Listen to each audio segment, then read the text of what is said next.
I very much believe that our current gridlock and dysfunction, many of us write about this, we could talk about how dysfunctional Washington is, it's almost a buzzword, is not some sort of accident and not just some sort of collision of a few forces that came together and we ended up with dysfunction. I think it's a very pronounced and very effective strategy.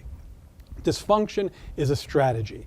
If you think about who benefits from a dysfunctional federal government, it would be, and I think the way you teed up the question is exactly right, the narrow few who benefit from deregulation and tax cuts and the agenda that you hear touted as our dysfunctional government does its thing. It is not a coincidence that as we were dealing with an economy, an expansion that's almost 6 years old now and still is just barely reaching the middle class and the poor, that the House of Representatives was absorbed trying to repeal the estate tax a couple of weeks ago. Obviously, at least from the perspective of my agenda, antithetical. So I do think that the strategy of dysfunction needs to be recognized and that the majority of those who are on the wrong side of the inequality divide actually would like to see a reconnection agenda that would resonate with them and might even support it.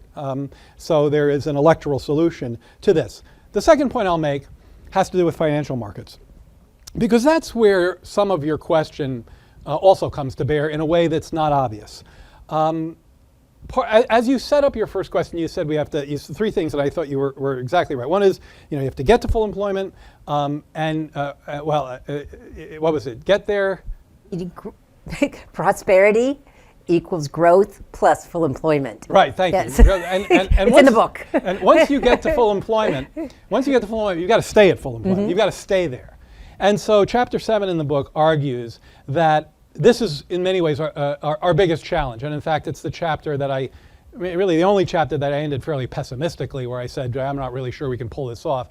And the idea there is that you can do everything right and implement all of the ideas, and if they work the way I think they are, we would get to full employment and the benefits of growth would start to reach those who have been left behind for so long.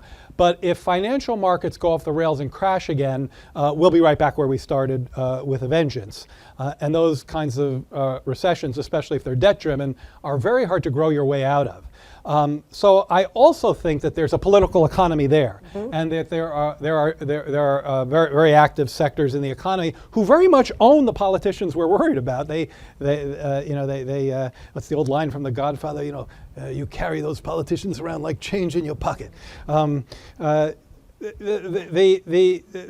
dynamic makes it hard to solve that problem, but I think there as well, the recognition that we have to do something better in the financial oversight space is at least widely appreciated. Whether we can get there or not is an open question.